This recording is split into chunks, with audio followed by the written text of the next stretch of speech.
Hey there, today's episode is brought to you by Samaritan Ministries, a community of Christians who care for one another spiritually and financially when a medical need arises. It's biblical, affordable healthcare sharing. You can learn more at samaritanministries.org/The Forgotten Podcast. Sharing the stories of the foster care community, this is The Forgotten Podcast.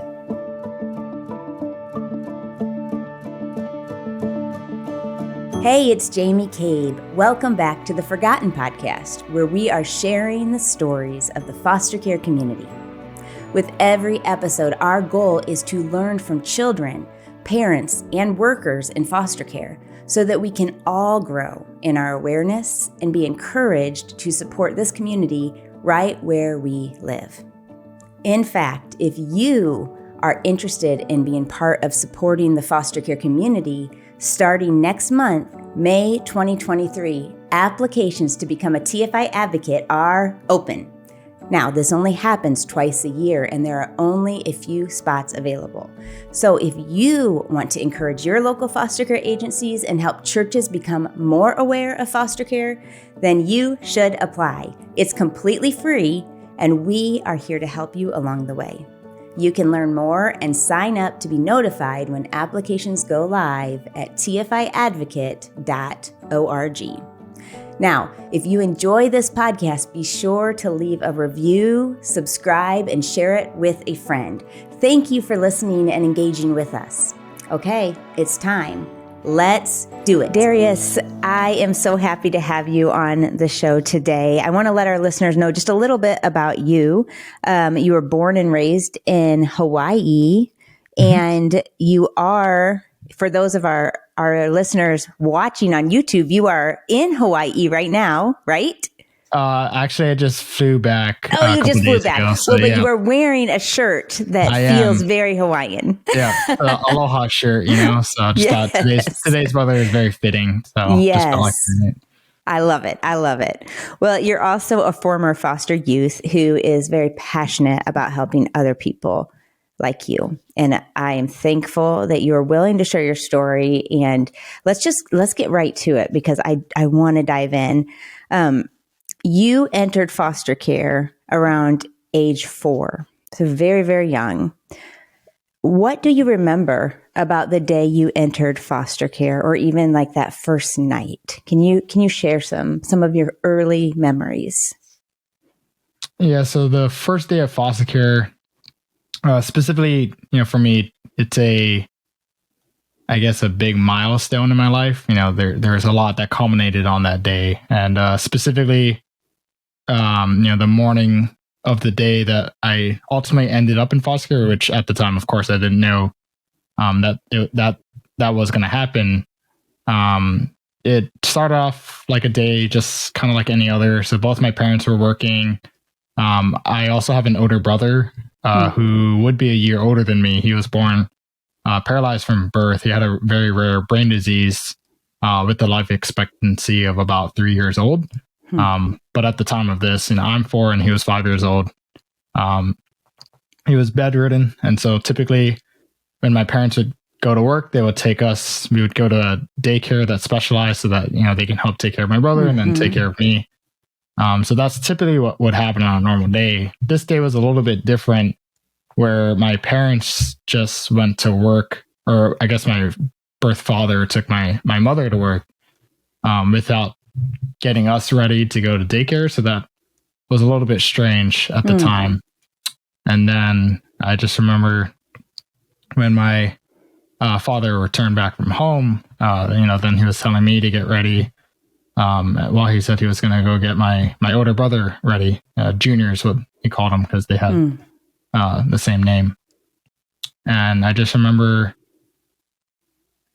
being in the shower, getting ready for the day. And that's where some very traumatic things had happened to me. And when my brother and I got dropped off at daycare, my daycare worker, it looks like for her, something seemed off. But of course, at the time, my mind's racing, I have no idea what's going on. And at some point, I just remember a car pulling up in front of the daycare. There's a white car with some logo on it. And this lady walks out and talks with the daycare attendant. I don't really understand the conversation that's happening, but at some point, which feels like an eternity later, I motioned to get inside of the car and that I'm going to go somewhere else. And so we show up to this medical facility. I get a lot of tests run on me, have a lot of people asking me different questions. There's just a whole swirl of confusion. I'm asking about, what's happening with my brother. Am I going back to the daycare after this? Just a whole swirl of confusion in the beginning moments of that day, where eventually I'm told by this person, I didn't exactly know who she was or what her role was, but that I would be moving to a safe place, to a new home, which, I don't know how you kind of quantify what that means to a child. At 4. Yeah, at 4. Granted, I can speak at this time, but the meaning of what people are saying, I don't know. I couldn't fully grasp that. Sure. That concept, I think, would be very foreign to most people. And so I remember pulling up to this house, this random house I've never seen before. It was on a different part of the island than where I'm from. And there was a lady that greeted us at the door. And I was told that this is going to be my new family, which, again, a lot of confusions, a lot of questions throwing in my head. I don't really understand what this means. I'm asking, when am I going to be returned back to my home, right? Because that's all I knew up into my life, despite the abuse that I had been suffering for the past years. That's just that was your normal, unfortunately. Yeah, that was my normal. But I think to have that conversation with the child right there on the doorstep, it was a difficult conversation. So. And I also was meeting a lot of other children and teenagers, some younger, some same age, so a lot of them older than me, at this new house. And, I was told that I was going to be there for an undefined amount of time. They couldn't really give me details on what that was going to look like. But that first day, going into that first night, was just a lot of confusion. A lot of unanswered questions, and trying to find what my new normal would be in that situation. Wow. And Dairiuss, when they said things like, we're going to go somewhere safe, do you remember if you're like, I was safe? Or do you remember feeling safe before, or not feeling safe, or just not really even thinking about this concept of safe? I don't know if I necessarily knew what the word safe meant. Even meant. I just knew that, I guess on some level, I'm trying to think back to literally decades ago, but I just remember reaching out for help. So now, whether or not that meant I felt unsafe, you could make an argument that I probably did, but I certainly had reached out. My network at that time was very small. And so, unfortunately, my brother couldn't do a whole lot, just because he was bedridden and paralyzed. But I tried reaching out to my birth mother and to express in the ways that I could that, I was being hurt, that I needed help, that I wanted out of the situation that was occurring. But up until that point, and even beyond my first couple of years in care, there was no belief in what I was saying or what I was expressing, the abuse I was suffering. Even into the day that I went to court to testify against my birth father at 6 years old. So at the time before I entered foster care, I had made the attempts to express what's going on. And it was an actual daycare worker who noticed something was off. Is that what you had said? Yes. From my very brief memory, but vivid, if you can say it like that. But she had noticed because, she would have a change of clothes for us, like that's dropped off with us. And so she was like changing our clothes or something. And I guess she had noticed something. And then that's when she made the call. Wow. So I think over time, once I got older, I was notified later on that, I had been admitted to the hospital before for broken ribs. I was only a couple months old. There was notice in my records where I had a lot of scarring and bruising at various ages. And granted, if you look at the timeline, this is all before age 4. And so I didn't know this until like I was well out of foster care and in high school. Wow. Do you remember that very first night in the stranger's home? I can remember, again, that the same theme of confusion. I felt alone, even though I was surrounded with the most people I've ever been around. Having now a lot more siblings. I mean, I don't know if at that stage, like, it's hard for me to like say that. And I really just felt alone. I felt scared. And just very confused with so many questions as to, is this my fault? Like, why did this happen? What did I do wrong? So, I mean, that's really what that first night felt like. And your brother was not with you. Is that right? My brother was not with me. I actually don't know. At that time period, I did not know what happened to him. So that was also one of my outstanding questions. So we were just separated specifically because of his medical condition. He couldn't be in the care of just anyone's care. He had to go to a specialized care. Yeah. Wow. Throughout your foster care journey, this was not your only stop, was it? You moved to multiple homes. You were enrolled in a variety of elementary schools. I mean, we're talking elementary here. Talk about how this kind of constant transition impacted you.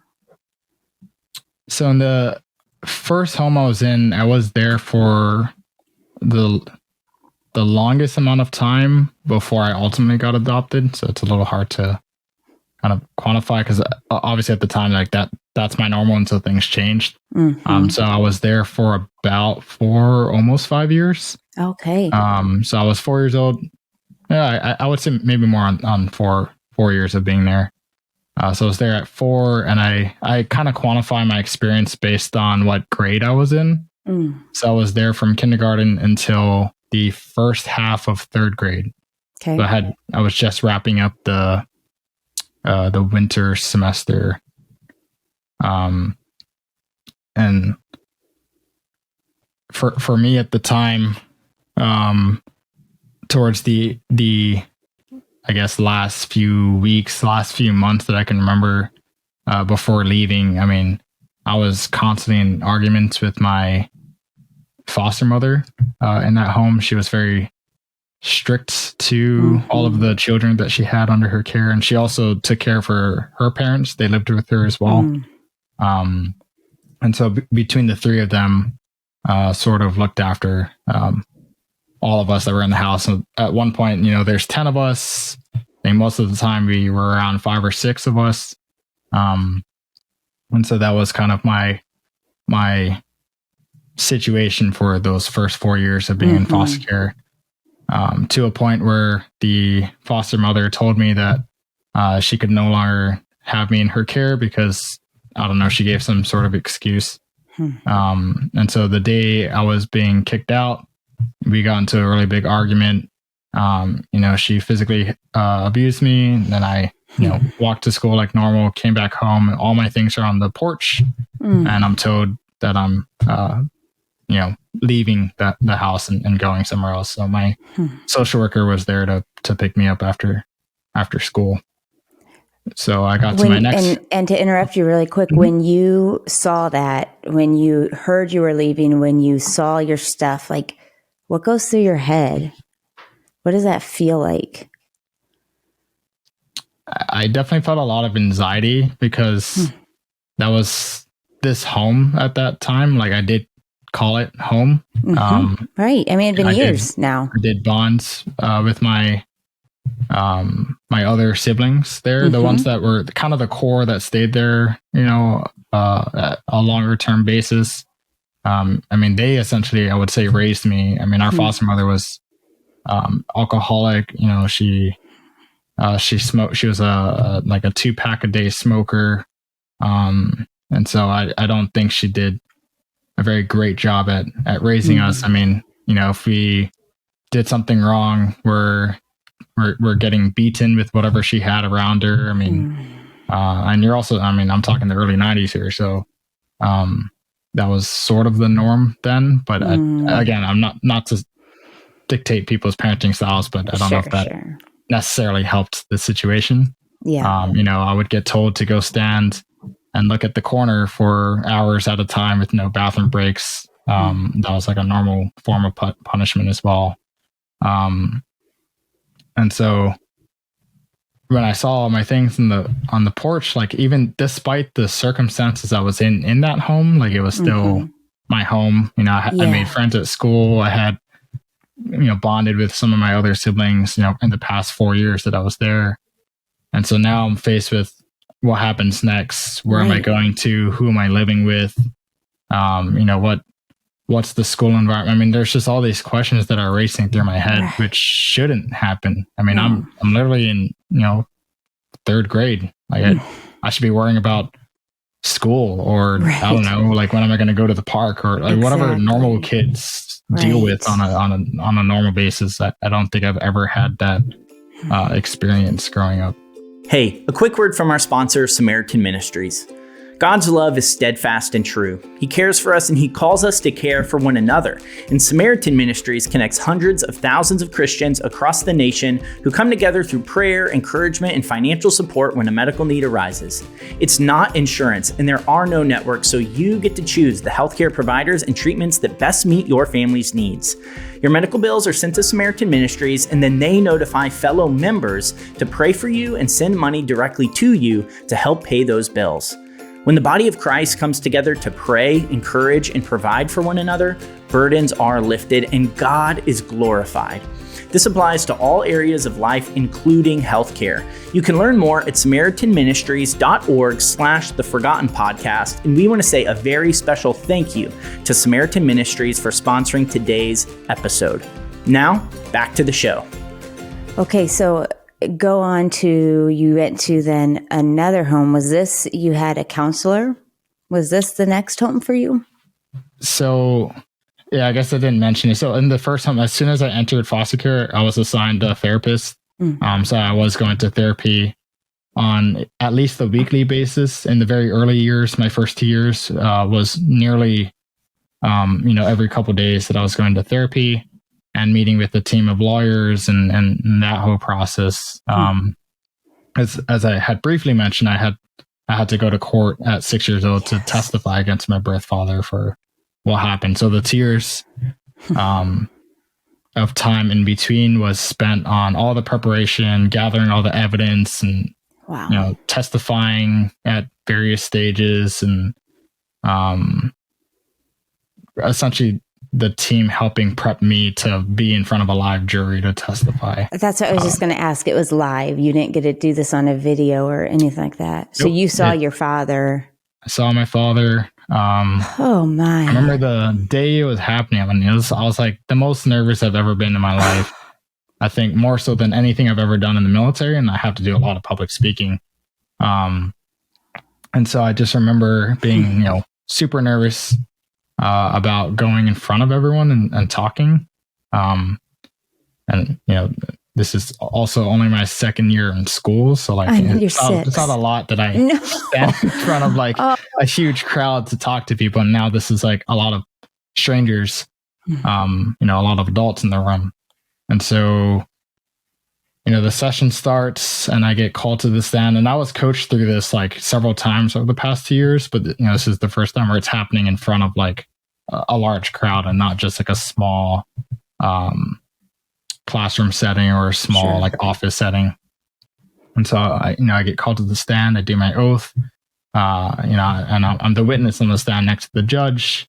And then I'm just hit with the line of questioning, which again, I've been through this questioning before, but now it's being recorded. There's a jury there. My father's there, which this is the first time I'm seeing him since what happened. Right. And my birth mother, I have been seeing her on a regular basis. She was required to go to a lot of my therapy sessions. But even to that point, I mean, she never really conveyed one way or another how she felt about it, if she believed me. Like my birth father's parents were also there. And a few months or so, the timeline's kind of vague, but they disowned me because I was going to put their own son in prison. And I'm like, well, in my head, obviously, I mean, I didn't say this, but in my head, I'm thinking like, why am I at fault when I was the one that was abused? Like, I didn't understand it. You know, now this is many decades later. I don't hold grudges one way or another. I mean, I grew up, I grew past it. I've healed. And so, you know, there's no hate there, but it's just, why did it even occur that way? And, and so, you know, when I'm giving my testimonial, at one point, the judge had asked me, you know, do I see and or recognize my father in the room? And for me, I honestly did not. I had blacked out that part of my memory that I don't remember what he looked like. Because it was such a traumatic experience for me that he was literally right there in front of me, 10 feet away, and I just could not recognize or think. I just knew what happened. I felt it. I mean, it's been decades later. I still remember it. But at that point, you know, I just kind of suppressed the image of his face from my memory. Wow. And then I remember after the session was done, you know, the court was adjourned. I got home and I got sick. You know, could not hold my stomach in just because all the pent up nerves and the adrenaline finally just kind of came out. I can only imagine. That was a crazy, crazy experience of a day. Wow. Oh my goodness. I want to talk about, first of all, tell me the number of how many homes you ended up going into in your transition to foster care. So I lived in 5 different homes and went to 5 different elementary schools between the age of 4 and 12. Oh my goodness. So I want to take you back to your 10-year-old self. Okay. You've been in homes, you've been moved around, you've gone through this thing, the trauma, the abuse, all of it. And you came to a point where you were so hopeless, you really tried to end it all, right? To take your own life.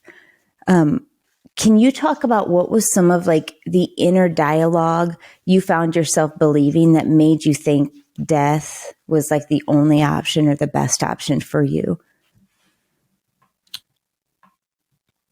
Yeah. So at this time period, I had moved into one of the homes where the family said, yes, we want to be your legal guardians or your parents, or, you know, whatever they called it.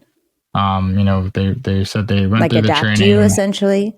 Yeah, they said they wanted to go that process. I think they called the terms differently. But essentially something similar to adoption. You know, they had known me since my first foster home. Right? They were my previous therapists. And that's kind of what caused this downward spiral, you could say, of my life, because after they took me in, this is my 3rd home. After they took me in, they, you know, were trying to kind of mold me to be like their perfect golden child. And when I couldn't live up to it, they eventually felt that this whole parenting thing was a little too difficult for them. They didn't have kids of their own. They're probably, I think, in their late 40s, early 50s. And so this, I think, to them was their opportunity to have a child of their own that they could raise. But the way that they were going about it was to change who I am, understanding that I'm still dealing with everything that's been happening in my life. I haven't really been able to open up and heal from my experiences. And so I was, a troubled youth, too difficult to work with. And so they said they needed a break. And that's what ended up me going to the situation that I'll describe in a little bit. And so that's kind of what triggered in me the fact that, up until this point, I blamed myself for the abuses I suffered that caused me to go in foster care in the first place. I always found fault in myself for the reason I got moved from my first foster home. And then I also felt that it was my fault that this family that said they wanted to adopt me and made attempts to do so. I mean, I was going through so much at the time that I wasn't doing well in my school. My grades were slipping. They sent me to a private school, a Japanese private school. I couldn't get really along with some of the other kids there. I was getting into fights. I'd be going to the principal's office all the time. So like a lot of what was happening, I sort of just took it upon myself and blamed the situation on me. And so when I got moved to this home, they said temporarily for a week so they could think. A week went by and my things showed up on the doorstep. And so that's kind of how I thought the rest of my life was going to go, that I was just going to kind of go from place to place and not really feel like I belong. I felt anxious to open up in school. So now I'm going to a different 5th grade school. I went to 2 schools in 5th grade and 2 schools in 3rd grade. And so I was getting bullied in school. I didn't really have anyone to open up to. Everyone I knew in my life at that point, I had no contact with. My previous therapist, I was told I could not go back to those therapy sessions. Wow.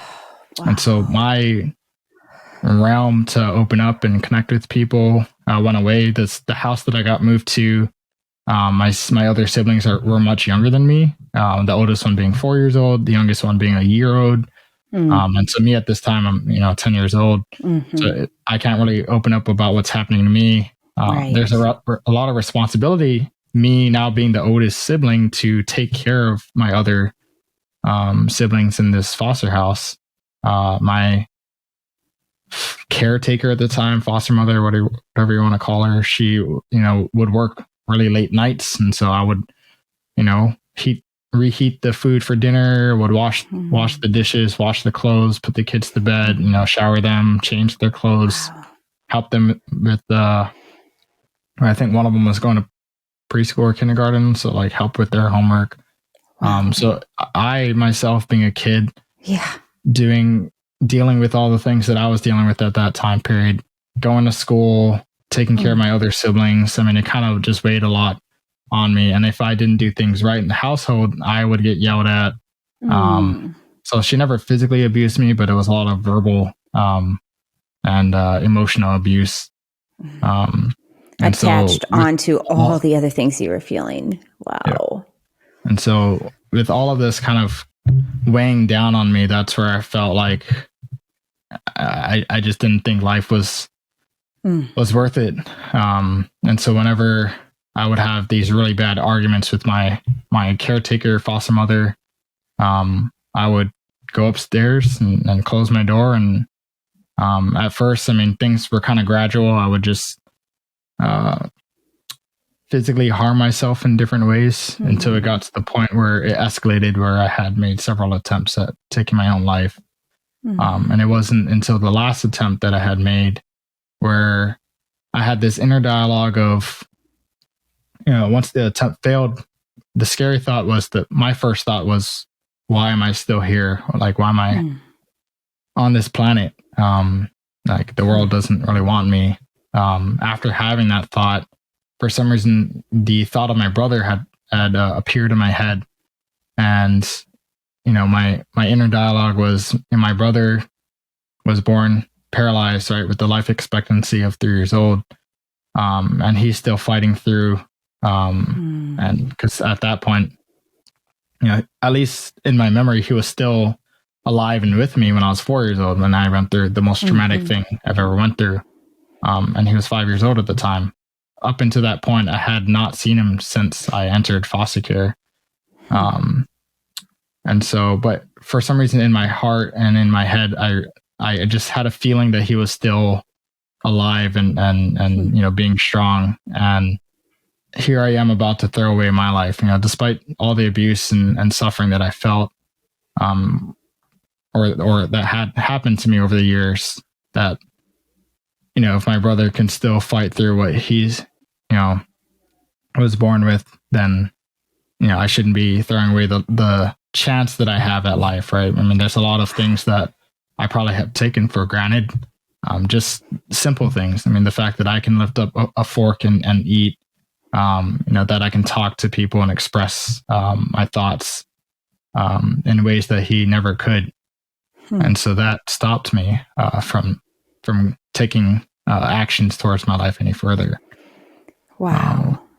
So from that point forward, whenever I was faced with very difficult moments in life, I never ever had the thought or attempt to you know, take my own life, because I just knew in my heart, whether you know, people have their different beliefs, but you know, for me, I felt that life was a gift, and I just knew that from what I was experiencing.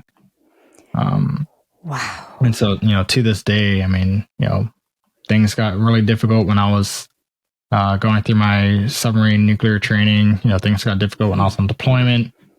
You know, things got difficult being long distance in my relationships. But you know, nothing I felt that I had gone through is worth, you know, taking my own life. Wow. And that's powerful. Shortly after that last attempt, my foster mother had found me in the closet. She broke down and she realized that, like, I was at that point, you know, severely depressed, that she realized, like, everything that she was doing to contribute to, you know, what I was feeling and experiencing. She helped get me in contact with my social worker so I could see my brother. And he was still alive. Really? He was in a care home. So that was the first time I saw him, I think, in about 6, almost 7 years. And then if I fast forward to after I was adopted, sometime in high school, my grandfather actually told me that my brother had passed away when he was 15. I was 14, so my freshman year of high school. So little did I know the one time I got to see him when I was 10 was the last time I ever got to see him. Wow. Man, I just want to first just thank you for sharing this, because no doubt this takes a toll even today, right? To share this, that's a lot. Yeah. And I am so grateful that you are still here, because we need you.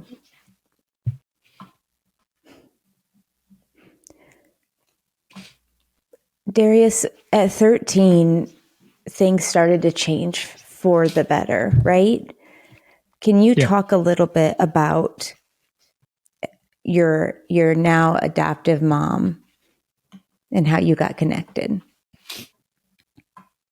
Yeah, so 13 was a huge turning point for my life. You know, so some of that turning point started when I was 10, right, going through some of the darkest moments of my life. I was able to get in contact with my therapist that I had. Kind of confusing, but in my second home, because he was really good. This was also the family that I probably bonded with the most, had hardly any issues or problems with them. But I was only with them for about, I think, just under a year.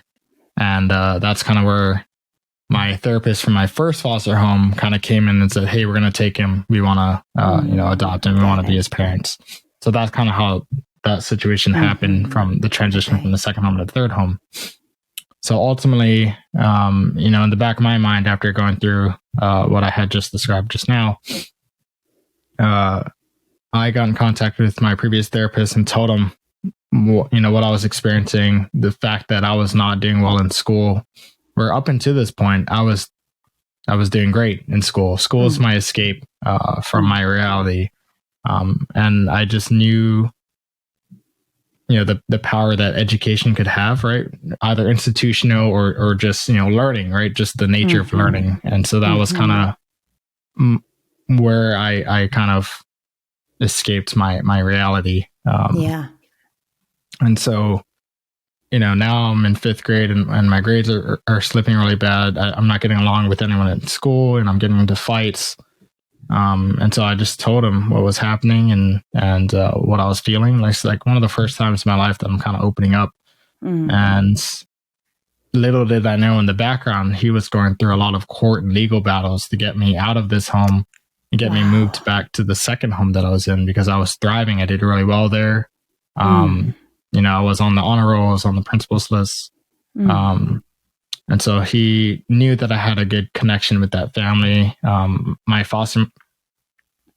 The second foster mother, right? The family that eventually adopted me. She had 10 kids of her own. And so, by this time, she's probably in her mid 50s to late 50s. All her kids were much older. And she decided to become a foster parent, where initially she had a lot of transitional youth in her home for maybe a few weeks at a time, a few months at a time. And by the time I was coming back, she had adopted 5. And she had to get special permissions to bring me in just because of the amount of special needs kids that she had.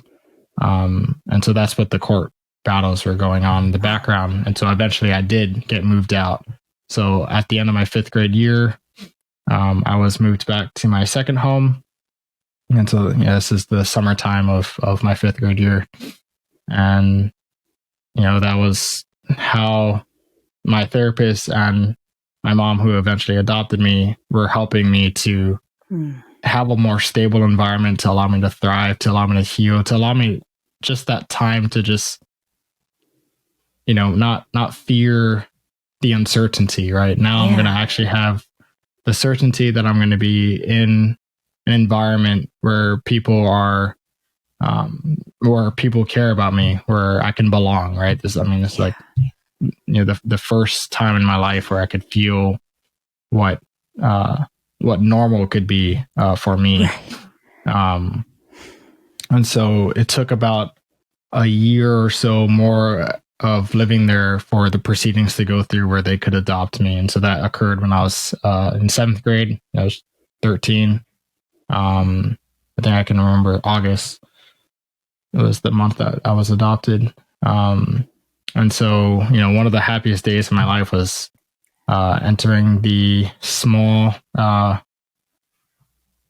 office in one of the court buildings, with my 2 new parents and my therapist and our care worker and the lawyer that was there, so we could sign the documents officially.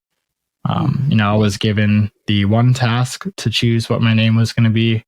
I decided to keep my first name just because I was just used to it. And then I ended up changing my middle name. I had 2 middle names before. And then I changed my last name that I had to what I have now. And so I chose specifically, I wanted to choose my middle name. And I chose the word in Hawaiian, which is akamai, which means smart or intelligent or wise. And the reason I chose that was because for me, deep down, that's what I wanted to aspire towards, right? To become someone that has a lot of wisdom in the world, in life. And then I took on my new family's last name, Kawewehi. Wow. So that's kind of the milestone that marked my 13th year in life. And what started me on this new trajectory towards the rest of, forever, really. Wow. Praise God for that. Yeah. And today you're a passionate advocate, with a deep desire to help others who have experienced similar things, whether they're current foster youth or former foster youth. And Dairiuss, I'm just thinking right now of a listener who is just resonating with your journey. This boy, girl, man, or woman, like they are going, I relate. I have experienced some of the same stuff, and I see that he has some hope and has had healing, and I still feel controlled by my past. They're hurt. They don't really want to be controlled, but they don't see hope. I would love for you, as we close out here, would you just speak directly to that listener, the one who feels without hope right now? So I just want to say to those that are listening who have resonated with, all that I have shared, what I've experienced. And I've been there, right? I've been without hope. I've been to the stages where I didn't want to be part of this life anymore. And, I hear you. I feel what you're going through.